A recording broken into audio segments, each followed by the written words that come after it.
볼록하게 튀어나와서 이게 뭔지 아십니까? 뭔지 아세요? 뭐죠? 네, 캔 따는 거 맞습니다. 깡통 따개입니다. 이거 어떻게 사용하는지 아십니까?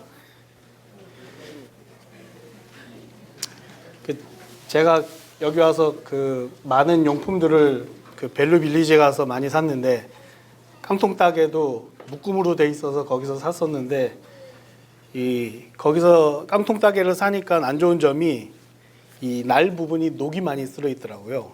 그래서 더 이상 쓸 수가 없어서 그 어느 날 월마트를 갔는데 이 깡통 따개처럼 보이지 않는 이것이 세일을 해서 팔더라고요. 제법 비쌌지만 샀습니다. 그리고 저는 잊어버렸습니다. 그리고 어제 밤이 되었습니다. 저희 집사람이 그 빈 콩 깡통을 가져와서 저한테 이걸 따달라고 하더라고요. 그래서 제가 열심히 힘을 줘서 따기 시작했습니다. 아무리 힘을 줘서 돌리는데 이거 분명히 새 건데 따지지 않는 거예요. 제가 막 낑낑대는 모습을 옆에서 본 제 딸이 어처구니가 없는지 아빠 이리 줘봐 하더니 가르쳐 와서 역시 낑낑대면서 따는데 못 따고 있는 거예요. 이 분명히 새 건데 이게 문제가 있는 것 같다. 그래서 다시 한번 제가 가지고 있는 게 힘밖에 없지 않습니까? 그래서 힘있게 눌러서 돌렸는데 여전히 따지지 않더라고요. 이 주방에서 음식을 준비하던 저희 집사람이 아이고 이리 줘 그러더니 가져가더니 따기 시작하는데 뭐 한 3초도 안 걸려서 쓱 따더라고요. 이유가 무엇이었을까요? 제가 알고 있는 모든 깡통 따개는 이렇게 잡고 이렇게 돌려대는 깡통 따개였습니다. 어릴 때 조그만한 그 면도날 같이 생긴 깡통 따개 기억하십니까? 그것도 역시 이렇게 옆으로 돌렸거든요. 제 머릿속에는 깡통 따개는 무조건 힘있게 눌러서 옆으로 돌리면 된다라는 제 생각이 있었죠. 이건 제 착각이었고 제 오해였습니다. 이 깡통 따개는 따려면은 이렇게 옆으로 세워서 옆으로 잡아서 위로 돌려대는 깡통 따개였던 것입니다. 제가 잘못 알고 잘못 사용했던 그런 경우죠. 이거 말씀을 드린 이유는 이제 성경 말씀 가운데도 본문이 가르쳐주는 그 의도와 달리 잘못 사용하고 잘못 오해되는 그러한 본문들이 꽤 있는 것 같습니다. 계시록 3장 20절 말씀은 저에게 아주 잊혀지지 않는 본문 중에 하나입니다. 저는 20살 때 전도사가 되었습니다. 제가 처음 맡은 부서는 청년부였습니다. 청년부 인원은 35명, 그중에 15명이 서울대 출신의 내비게이터 선교회 사람들이었습니다. 제 입장이 어떨지 아시겠죠? 제가 첫 설교했었던 첫 설교의 본문을 여전히 기억합니다. 갈라디아서 2장 20절 말씀이었습니다. 제가 하나님 앞에 거듭나게 된 아주 중요한 본문이었기 때문에 그 말씀을 설교했습니다. 두 번째 설교도 잊지 못합니다. 마태복음 28장 19절 20절 말씀에 제 평생에 이 가서 제자 삼으라는 이 명령의 말씀 가운데 또 불같이 말씀을 전했던 기억이 납니다. 그리고 오늘 본문이 세 번째 제 설교 본문이었습니다. 그날은 그런 거 있죠. 초청 대잔치. 청년들을 새로 초청해서 한 50명 정도 청년들이 모여서 제가 설교를 하는 날이었습니다. 제가 이 본문을 왜 정했는지 아시겠죠? 설교 제목은 마음의 문을 여세요. 이게 설교 제목이었습니다. 그래서 열심히 설교했습니다. 그리고 그 중에 5명은 예수님을 믿기로 결심을 하고 교회를 나오기로 마음을 먹기도 했습니다. 그러던 저녁이었습니다. 한 청년이 내비게이터 선교회의 대표되는 한 청년이 저에게 이런 얘기를 하더라고요. 목사님, 전도사님, 오늘 설교하신 본문의 내용의 의미는 새로운 사람들을 초청하는 그런 내용의 본문은 아닌 것 같은데요. 위로 조금만 올라가서 읽어보면은 그 문맥에서 이 말씀은 그것을 이야기하고 있지 않는 것 같습니다. 이 나이 어린 전도사가 한방 머리에 뭐 맞는 듯한 느낌이겠죠. 제가 그래서 그럴 리가라는 생각으로 그 자리에서 그 위에 조금 본문 14절부터 이렇게 쭉 읽어보았습니다. 그랬더니 그 조금만 위로 읽어보면 이 내용이 그렇지 않다는 걸 제가 바로 깨달아 알았습니다. 한번 같이 읽어보실까요? 계시록 3장 14절에서 20절 말씀. 라오디게아 교회에게 말씀하신 내용의 결론이 오늘 20절 말씀인데요. 한번 천천히 읽으면서 이 말씀이 어떤 부분에서 무엇을 의미하는지 생각하시면서 같이 읽으십니다. 천천히 읽겠습니다. 시작.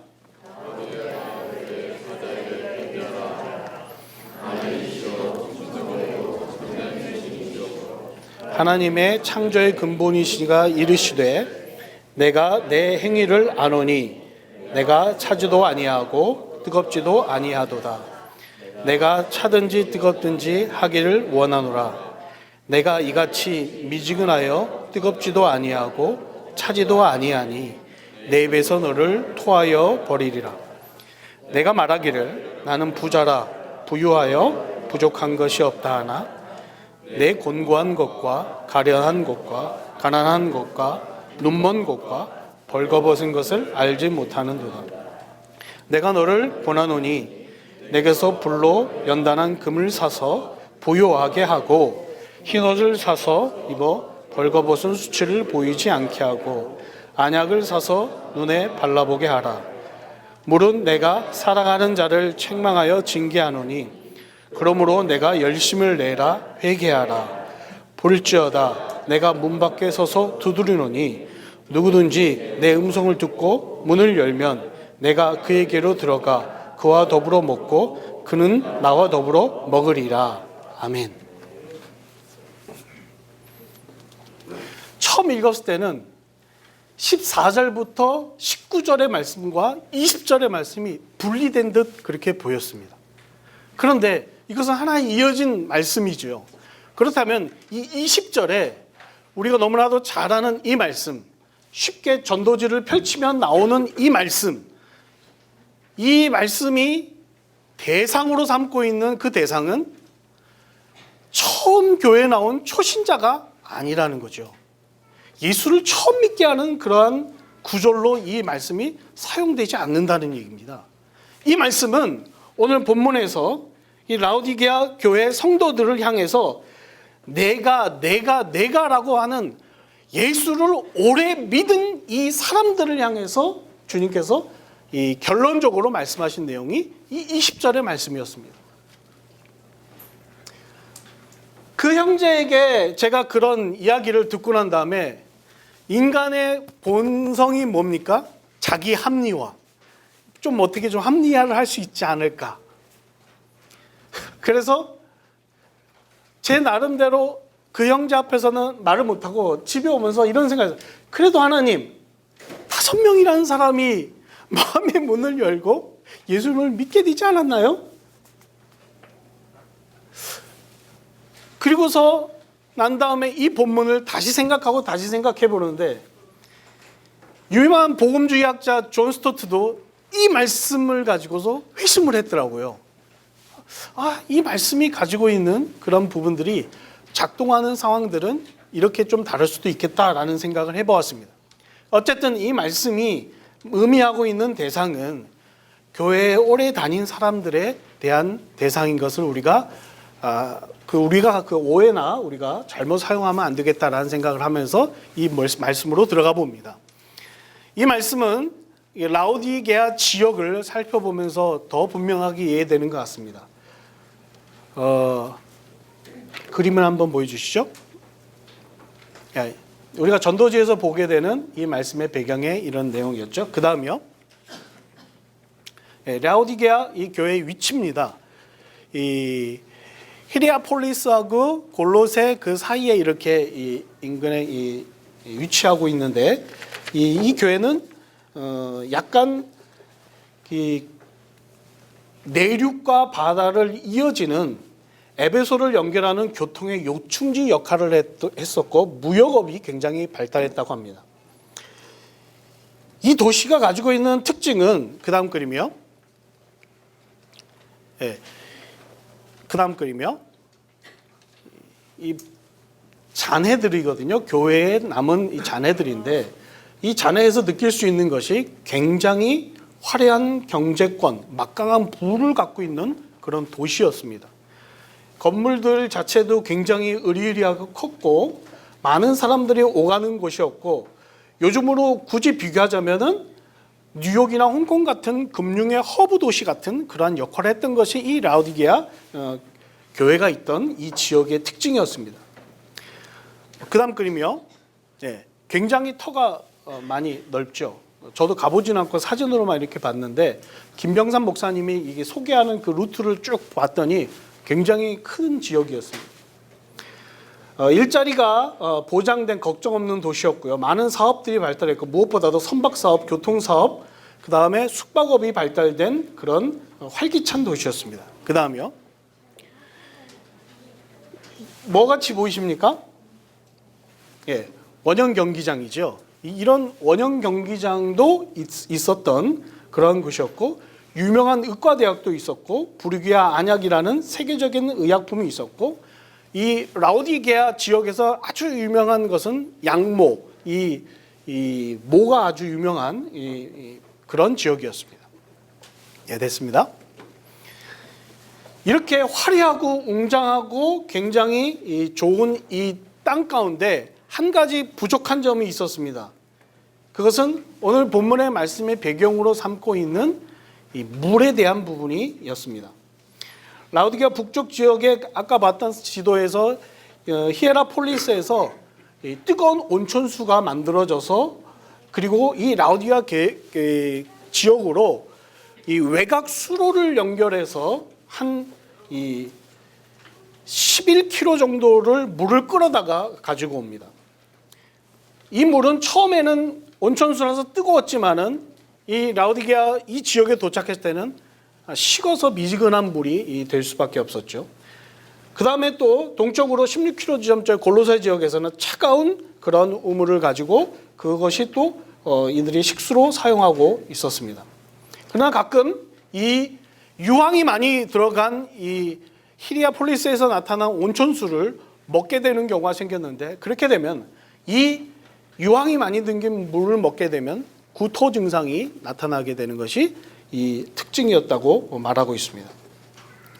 이렇게 완벽한 도시, 어떻게 보면 제가 이 본문 말씀 생각해 보니까는 이 캐나다가 이 라오디게아 지역과 좀 비슷한 면이 있지 않나 이런 생각을 또 해보게 되었습니다. 이곳은 지진대가 이렇게 존재하고 있는 자리죠. 우리 밴쿠버도 지진대가 이렇게 지나가고 있는 걸로 알고 있고요.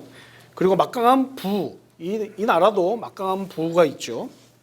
그리고 일자리 걱정이 없는 이 밴쿠버 지역에서 역시 일자리 걱정이 없는 것 같습니다. 그러니까 제가 살아보니까 어떤 가정이든지 두 부부가 미니멈 페이를 받아서 일을 하게 되면은 주당 40시간 일을 하게 되면 뭐 살 수 있는.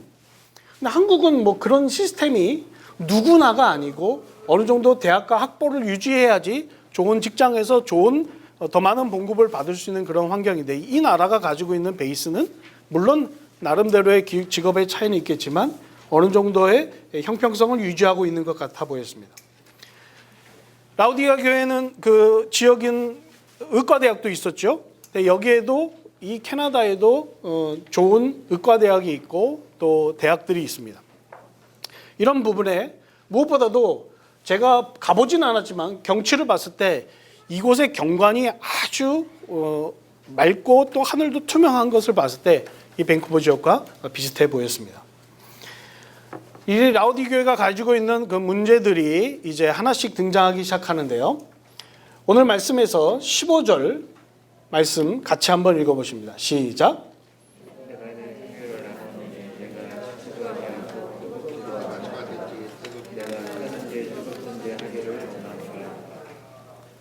네.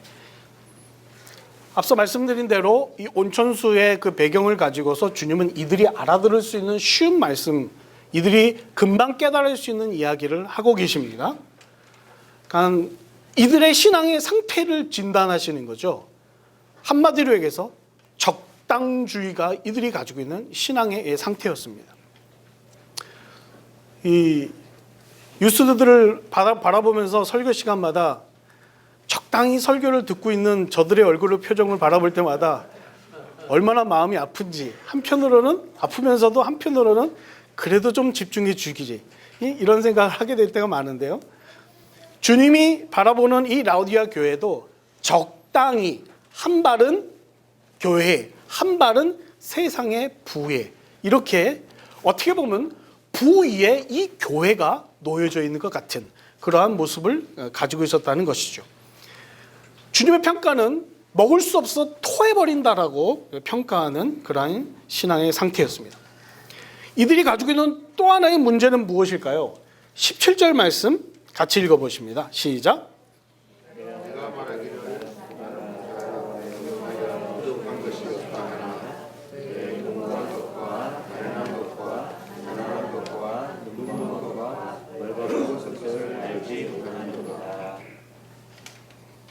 저는 이것을 그리스도인 병, 이렇게 병명을 제가 지어봤습니다. 실제는 비그리스도인인데 그리스도인인 줄 착각하고 살아가는 이 사람들의 모습. 이들은 벌거벗은 것을 알지 못한다라는 주님의 이 교회를 향한 문제의 지적을 듣습니다. 그러니까 라오디게아 교회 성도들은 자신들이 자기를 바라보는 인식과 주님이 바라보는 그 인식에 굉장한 차이를 가지고 있었다는 것이죠. 자기는 이렇게 말하면 나는 부자라, 부요하여 부족한 것이 없다라고 말해요. 이들이 가지고 있는 인식입니다. 물질의 풍부와 부유함 속에서 그들이 가졌던 것은 영적인 부유도 있다라고 착각하고 있는 것이죠. 어느 정도 규모 있는 교회, 네임밸류가 있는 교회에 출석하게 되면 그 교회 사이즈만큼 내 신앙도 그만큼 됐다라고 착각하는 거죠. 아무개 목사님의 설교를 듣고 있으면 나도 그 목사님의 그 유창한 설교만큼 내 신앙도 자라가고 있다라고 착각하고 있는 거죠. 수많은 사람들이 오가는 이 라오디게아 지역에서 그들은 막강한 물을 얼마나 축적하고 있었냐. 지진대가 있다고 그랬잖아요. 지진이 일어나서 그 모든 이 건물들이 와르르 다 무너졌는데 로마로부터 원조를 받지 않고 자신들이 가지고 있는 재력권을 가지고서 스스로 일어난 지역이 이 도시가 가지고 있는 막강한 부의 힘이었습니다. 교회는 있지만 그들의 영적인 상태는 곤고했음에도 불구하고 오늘 말씀에서 낱낱이 주님이 아주 자세하게 지적하고 있는 것을 볼 수 있습니다. 이렇게 자세하게 지적하지 않아도 한마디면 족할 것을 벌거벗었다, 곤고하다, 궁핍하다, 이들의 상태를 아주 비슷하지만 조금 차있고 과장 있는 말로 계속 몰아가고 있는 주님의 책망을 볼 수 있습니다. 라오디게아 교회는 소아시아 7교회 중에서 책망만 있는, 칭찬은 없는 그런 교회로 아주 유명합니다. 마지막 교회입니다. 저는 그런 생각을 해보게 됐습니다. 그래도 한 가지는 칭찬할 만한 것이 있었겠지. 어쨌든 성경의 이 교회는 아주 자세한 책망의 내용들로 열거되어져 있습니다. 그 뒤에 주님은 이들에게 처방전을 내십니다. 치료를 말씀하시는 거죠. 말씀을 한번 또 보실까요? 18절 말씀 시작.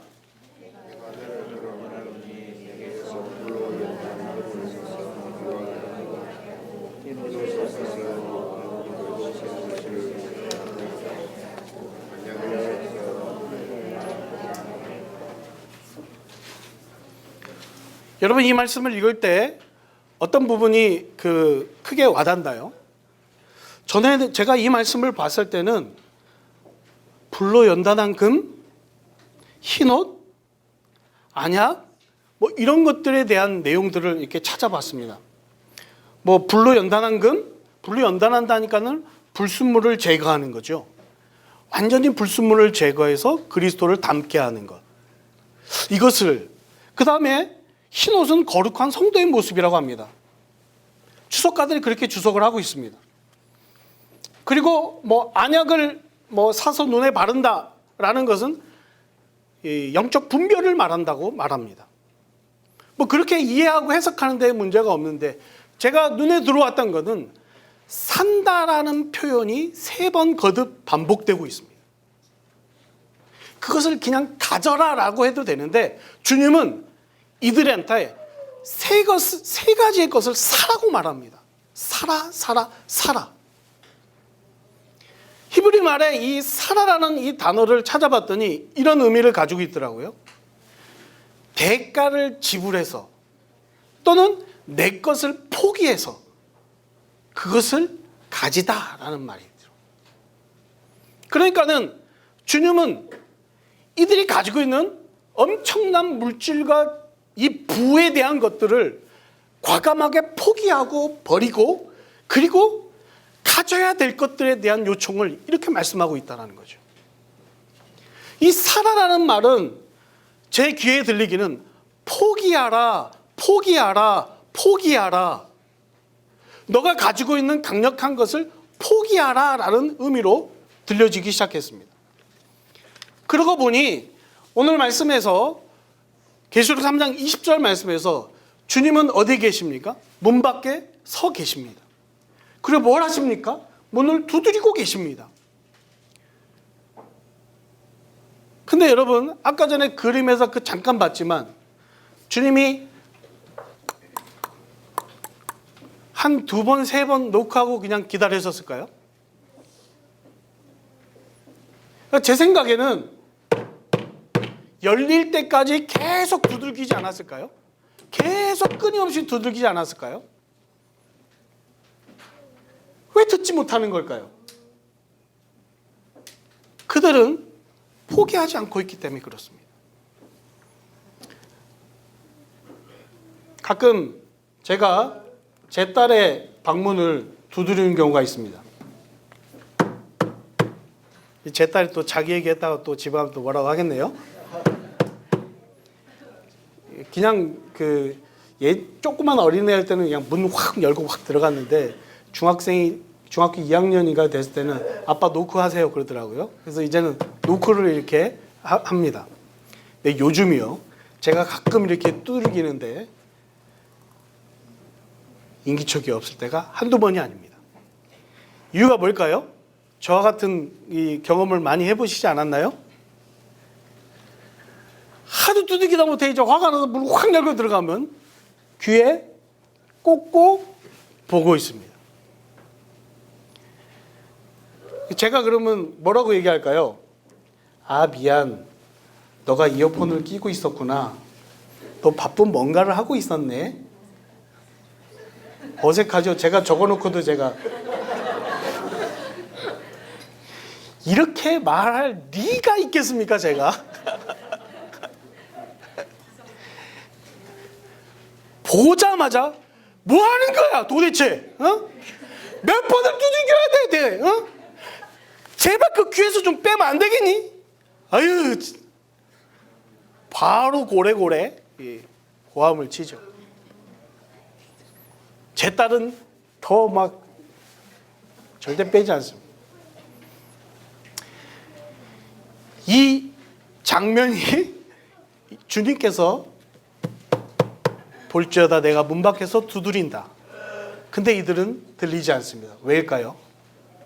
그들은 귀를 물질로 막고 있습니다. 절대 물질을 들고 있는 두 손을 포기하지 않습니다. 굉장히 화려한 사업과 막강한 부를 어떻게 하면 더 늘릴 것인지에 대한 관심이 집중되어져 있기 때문에 주님의 두드리심이 들리지 않습니다. 교회요? 다니지요. 교회도 아마 아까 전에 그 건물의 터전을 봤을 때는 엄청난 큰 건물이 아니었겠나 싶습니다. 많은 사람들이 자리한 것 같아 같이 보입니다. 뭐 성경에 기록은 없지만은요. 그러나 그 사람들이 여전히 주님으로부터 노크를 듣고 있음에도 불구하고 듣지 못하는 자들이었다는 겁니다. 캐나다 와서 가끔 우리가 가족이 맞나 이런 생각이 들 때가 있습니다. 제 아내도 제 딸처럼 안방에서 핸드폰을 끼고 이어폰을 집어넣고 뭔가를 듣고 있을 때가 많습니다. 제 딸은 방에서 아이패드를 뭔가를 보고 있고 저는 뭐를 하고 있을까요? 저희는 투룸이기 때문에 제 방은 식탁입니다. 저는 식탁에 앉아서 컴퓨터로 기독교 세계관 서평과 소논문을 열심히 쓰고 있습니다. 누가 뭐래도 함께 모일 수 있는 시간이 있지요. 있습니다. 언제일까요? 배고파질 때입니다. 제 딸이 어제도 여전히 시간이 되니까 아 배고파요. 오늘은 뭐 먹지? 그러면 제 아내가 말합니다. 먹고 싶은 사람이 좀 준비하지. 나 이거 먹고 싶어 저거 먹고 싶어. 먹고 싶은 메뉴를 읊어대는 제 딸의 목소리. 그때 저는 한마디 합니다. 너는 맨날 너만 먹고 싶은 것만 먹냐? 오늘은 이거 먹어보면 안 되겠니? 그때 저희 집사는 말합니다. 그럼 당신이 준비해. 어쨌든 모이게 되고 삶의 에너지를 향한 나름의 기대와 흥분의 시간이 찾아옵니다. 그래도 이때만큼은 뭔가 먹으면서 말하려고 굉장히 애를 쓰는 것 같아요. 그때조차도 핸드폰을 끼려는 제 딸을 향해 제 아내는 쏘아붙이기 시작하고요. 그러다가 가끔 제 아내와 제가 이 시간이 그렇게 즐겁고 좋았던지 잘하는 짓이 있습니다. 그게 뭐냐면요. 보고 싶었던 한국 방송을 틀어놓고 그 방송을 왕따시키는 겁니다. 이 무슨 얘기냐면요. 틀어놓긴 합니다. 그러나 저희 집사람하고 저하고 계속 얘기하느라고 얘는 끊임없이 나오고 있지만은 전혀 보지 않습니다. 제 딸이 그래서 고초를 겪어요. 제발 두 분 들어가서 얘기하면 안 되냐고 하는데 왜 텔레비전 켜놓고 얘기하냐. 자기가 집중 못한다 이거죠. 요즘에는 그냥 아예 그냥 밥 딱 먹으면 아이패드 가지고 들어갑니다. 그리고 저희 집사람하고 저는 여전히 켜놓고 쟤를 왕따시키고 우리들이 얘기를 하기 시작합니다. 오늘 말씀에 이 본의를 얘기하고자 합니다. 왜냐하면은 본문의 의미를 파악하는 게 얼마나 중요한지 제가 그 내비게이터 그 대표로부터 제가 잘 배웠기 때문에 오늘 본문이 의미하는 거는요. 문을 여는 것도 중요하고 두드리시는 주님을 아는 것도 중요하고 그런데 중요한 것은 문을 두드리고 그 음성을 듣고 그 다음에 나타나는 결과들입니다. 주님이 들어오시죠. 그 다음에 그 사람은 주님과 더불어 먹는 장면들이 연출되는 것입니다. 이거는 아까 제가 말씀드린 대로 삶의 에너지를 향한 나름의 기대와 흥분을 가지고 모여드는 그 한 가족의 정찬의 식탁 테이블을 배경으로 이 말씀이 강론되어지고 있었습니다. 뭐 정확한 사실인지 아닌지는 모르겠지만 라우디게아 이 지역은 막강한 부를 가지고 있기 때문에 화려한 저녁 식사를 어떻게 하느냐에 따라서 그 사람의 그 밸류가 달라지는 그러한 풍습이 있었다고 합니다. 어쨌든 간에 오늘 말씀에서 더불어 먹는다라는 이 표현은 주님과 한 집에서 아주 긴밀하고 지속적인 정찬의 시간을 가지고 살아가는 한 천국이라는 한 집의 가정의 삶을 배경으로 말씀하고 있는 것이라는 것이죠. 이 시간은 영적 에너지를 충족히 공급받고 누리고 기대하는 흥분의 시간이라는 것이죠. 그런데 이 라우디게아 교회의 성도들은 예수 이름을 알았지만 십자가도 알았지만 그들의 삶 속에서는 주님과 더불어 먹고 마시는 주님과 지속적으로 함께 사귐을 갖는 이러한 한 가족 패밀리가 누릴 수 있는 그 긴밀한 그 영적인 그 교감이 이들 가운데는 없었다라는 것이죠. 주님은 계속 문을 두드리시겠죠. 그들이 여전히 주님의 명령인 살아 포기하라 포기하라라는 이 명령 앞에 그들이 여전히 요청 앞에 응답하지 않을 때는 그들은 여전히 주님을 받아들일 수 없겠죠. 오늘 본문을 밥 한 끼 식사의 초대 장면으로 이해하시면 절대 안 됩니다. 한국에 있을 때 제가 목회 청빙을 받는 자리가 몇 번 있었는데 그 중에 한 자리에서 분당에 제법 유명한 매기 매운탕 집으로 초대되었습니다. 아세요? 아시죠, 목사님? 그 매기 매운탕 집에 초대돼서 밥을 맛있게 먹는데 그 성도의 대표 되신다는 분이 이렇게 이야기하셨습니다. 목사님, 제가 사업을 하면서 가장 중요하게 여기는 것이 있는데 무엇인지 아십니까? 그래서 제가 순간 머릿속에 막 지나가는 단어들이 신용, 정직, 성실 막 이런 단어들이 머릿속에 막 지나갔는데 그분이 이렇게 얘기하잖아요. 제가 사업을 하는 데서 가장 중요한 것은 밥 한 끼 먹는 것입니다. 아무리 어렵고 힘든 사이도 이 밥 한 끼를 어떻게 먹느냐에 달려 있었습니다. 그분의 경험이에요. 제가 그 말씀을 듣고 제 주변을 살펴보니 이런 생각을 갖고 살아가시는 분이 몇몇 있던 것을 제가 스쳐 지나가게 되었습니다. 그래서 제가 나름대로 이름 붙이기를 밥 한 끼 사상이다 이렇게 붙여 밥 한 끼 사상을 가지고 사시는 분들이 많다 이런 생각을 해봤습니다. 그리고 또 전도지 받았는데 전도지에 그 문을 두드리시는 그 예수님 모습에 또 그 내용이 쭉 있고 제가 무슨 생각을 하게 되냐면 이 밥 한 끼 사상도 사실은 이 여기에서부터 출발된 거 아닌가? 뭐 이런 생각도 해보게 되었는데요. 그러나 분명히 차이가 있는 것은 성경에서 말하는 것은 손님과 좋은 파트너십을 맺기 위한 도구, 그래서 밥 한 끼를 먹는 것을 의미하는 것이 절대 아니라는 것이죠. 성경은 형식적인 가끔 일주일에 한 번의 식사가 아닌 한 집 안에서의 살림의 밥을 먹는 것을 이야기하고 있습니다. 더불어 먹는 삶은 그렇게 단순하고 한순간에 위안으로 끝나는 감동의 식사 테이블을 말하지 않습니다. 한국을 떠나오면서 가장 가슴 아팠던 것은 그렇게 일주일에 한 번 감동적인 설교를 듣고 예배를 드렸다는 만족감 속에서 신앙생활에 부유하다라는 느낌을 가지고 살아가는 이 그리스도인 병을 가지고 있는 많은 사람들을 뒤로하고 떠나는 것이 가장 가슴 아팠습니다. 그들과 대화하게 되면 그들은 엄청난 그리스도인이라는 사실 앞에 가장 자부심을 가지고 아주 기뻐하면서 살아가고 있는 그 모습을 볼 때마다 밥 한 끼 일주일에 한 번 먹는 것으로 모든 유익을 누리는 이 사람들의 모습 속에서 주님이 말씀하시는 그 요청이 이루어지지 않는 것을 생각해 보았습니다. 제가 목회를 청빙을 받아서 그렇게 목회를 하게 되었습니다. 목회를 하면은 가장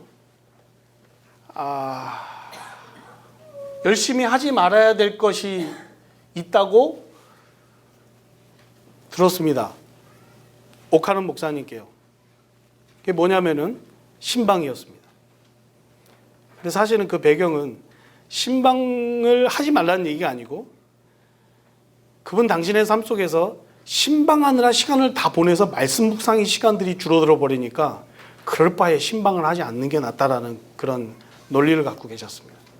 이게 잘못 들어와가지고 또 마음속에 박히면은 에이, 난 말씀 준비하니까 신방을 하지 말아야지 뭐 이런 생각을 하게 되죠. 근데 제가 목회 청빙을 받아서 이제 가게 되니까 성도님 집들을 한 번씩들 이렇게 둘러봐야 되지 않겠습니까? 그래서 신방을 하게 돼서 한 성도 집에 제가 약속을 하고 사전 약속을 하고 그 문을 두드렸습니다. 집사님, 저 문목사입니다. 근데 안에서 들리는 얘기가 제가 깜빡했네요, 목사님. 제가 바로 나갈 테니까는 밑에 있는 JJ 커피숍에서 기다리세요. 바로 나가겠습니다. 저는 신방 왔는데 집으로 들어오라는 얘기는 안 하고 밑에 커피숍 가서 기다리라고 하시더라고요. 제가 나중에 알았습니다. 강남이라는 곳 안에 사람들이 집을 오픈하는 것에 대해서 굉장히 이 마음에 이 꺼리낌이 있다라는 것을 알았습니다. 어쨌든 그래서 이제 제가 내려가서 기다렸죠. 그랬더니 그분이 이제 저를 만나서 하신 첫 말씀이 이런 내용이었습니다. 목사님, 그렇지 않아도 제가 밥 한 번 살려고 그랬는데 제가 너무 바빠서 죄송합니다. 그분의 이야기. 저는 그분하고 밥 한 끼 먹는 것을 원하지 않았습니다. 제가 그분에게 원했던 것, 밥을 먹는 것보다 더 중요한 주님과 더불어 먹는 삶으로 초청하기 위한 그런 마음이었습니다. 그분은 교회 다니신 지 30년이 넘으신 분이었습니다. 그런데 제 마음속에는 그분은 그리스도인이라고 자칭 생각하고 있지만 그분 안에 그리스도가 보이지 않기 때문에 제가 그분의 집에 방문하고 싶었던 것인데 그분은 저에게 밥 한 끼 먹는 걸로 모든 것을 해결해 버리려고 했다. 예수님은 우리의 누구십니까? 예수님은 우리를 어떻게 표현하죠? 성경에 수많은 예수님에 대한 표현이 있는데 신랑 되신 예수님. 그럼 우리는 뭘까요? 신부로서. 신부가 가져야 될 많은 모습들이 있지만 주님과 더불어 함께 먹는 것, 이것보다 더 중요한 것이 있을까요? 물론 주님과 함께 더불어 먹기 위해서는 정결해야 되고 그러기 위해서는 많은 것들에 대한 준비가 필요하겠지만 정말 신랑 되신 예수님이 원하는 것은 지속적으로 긴밀하게 함께 정찬을 나누는 것 아니겠습니까? 말씀을 이제 마무리하면서 몇 가지 글을 소개하려고 합니다. 주님과 더불어 먹고 사는 이러한 삶을 위해서 A.W. 토저가 그 책에서 이런 글을 썼더라고요. 제가 읽어드리겠습니다. 몇 년 전 나는 결정을 내려야 했다. 그때 나는 하나님의 은혜로 결정을 내렸다. 당시 내가 직면한 문제는 다음과 같은 것이었다. 그냥 이렇게 나이 먹으며 약하고 쉰 목소리로 설교할 것인가? 은퇴한 다음 호숫가 옆에 있는 오두막에 살면서 편히 쉴 것인가? 아니면 결과에 어떻게 되든 이 세대를 향해 외칠 것인가? 죽을 곳을 찾아낸 다음 하나님께 아버지의 말씀을 이 세대에게 전할 수 있는 특권을 내게 허락하소서라고 기도할 것인가? 이러한 고민 속에 그분의 결론은 이렇게 냈습니다. 우리가 하나님을 경배할 때 하나님께서 우리를 높여주실 것이다. 우리는 하나님을 경배해야 된다. 그런데 우리가 죄에서 정결케 되고 불세를 통해 성령의 내적 조명을 얻고 세상의 온갖 유혹을 거부하고 우리 자신을 제단 위에 희생제물로 드릴 때야 비로소 우리는 하나님을 경배할 수가 있다. 우리가 세상으로 돌아가는 다리를 불태워 버리고 세상을 완전히 포기할 때 주 예수 그리스도를 경배하는 숭고의 마음이 우리 마음속에서 싹 터올 것이다. 이 노년 속에서 A.W. 토저가 마지막 결정 내리는 것은 포기였습니다. 제가 좋아하는 선교사님이 한 분 계십니다. 이분의 책을 좋아하는 것도 있지만은 이분이 삶을 살았던 그런 삶들도 나름대로 존경하기 때문인데요. 이용규 선교사님인데요. 그분이 최근에 낸 기대라는 이 책에 나타난 내용입니다. 많은 사람들이 이용규 선교사님에게 찾아가서 한국의 젊은이들이 3포, 5포, 7포 세대라고 하는데 모든 것을 포기하는 이 세대라고 하는데 이들을 향해 권면을 해달라고 했다고 말합니다. 이 선교사님이 이렇게 대답했다고 말합니다. 나는 간단하게 대답했다. 실은 젊은이들이 한 가지만 포기하면 다른 것들은 포기할 필요가 없어요. 결혼, 취업, 자녀 등을 포기하는 진짜 이유는 불편해지기 싫어서입니다. 제가 유수를 왜 쳐다보고 있을까요?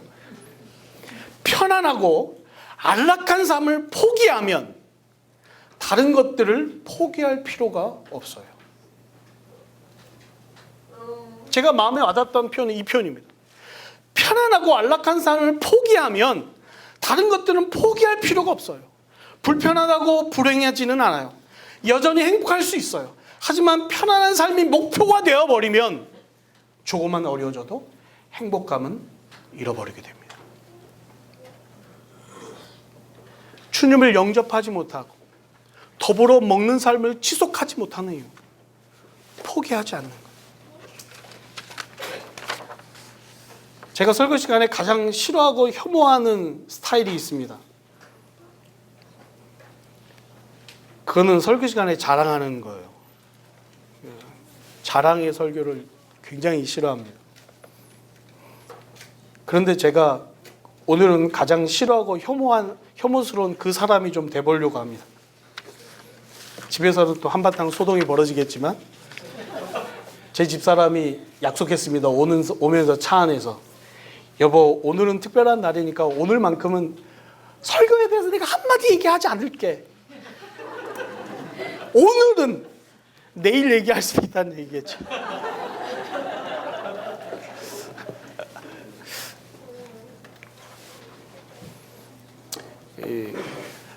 한국에서 새벽 4시에 제 아들에게서 편지가 왔습니다. 그 편지를 좀 읽어드리려고 그래요.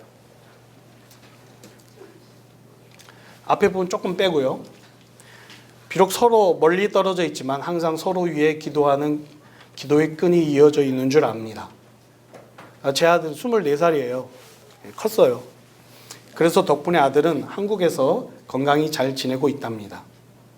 그곳 생활이 얼마나 힘들지 감히 예측 못하겠지만 많이 힘드실 줄로 압니다. 제 아내가 또 울겠네요, 또. 그래서 이 얘기 안 했거든요. 그래서 인간적인 마음으로 도움이 되지 못하고 있는 내 자신이 한심하고 아쉬움이 드네요. 그치만 서로 각자의 위치에서 하나님 앞에서 부끄럽지 않게 하루하루 살다 보면 언젠가 이 또한 지나가고 감사로 남게 됨을 기대합니다.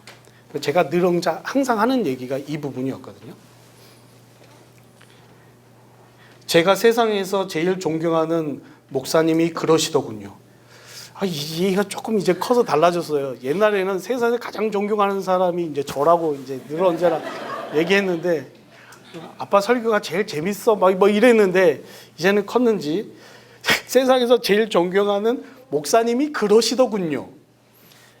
단련과 정금의 믿음은 곧 성숙이라고.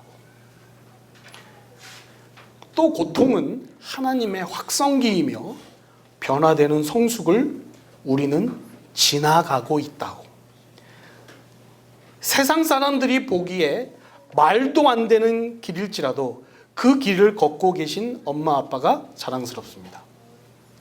어쩔 땐 한없이 인간적인 우리지만 그런 우리를 하나님께서 굳게 붙잡고 계심을 믿습니다. 이런 내용의 편지였습니다. 제가 도전이 됐던 부분은 단련과 정금의 믿음이 곧 성숙이고 고통은 하나님의 확성기이며 변화되는 성숙을 우리는 지나가고 있다. 저는 이 한마디의 문장이 더불어 먹고 사는 삶이다라고 느껴졌기 때문입니다. 사랑하는 주빌리 성도 여러분, 여러분은 어떤 교회 지금 다니고 계십니까? 생뚱맞게 이상한 질문이죠. 라오디게아 교회, 유명한 교회였습니다. 굉장히 큰 교회였습니다. 믿음이 좋아 보이는 교회였습니다.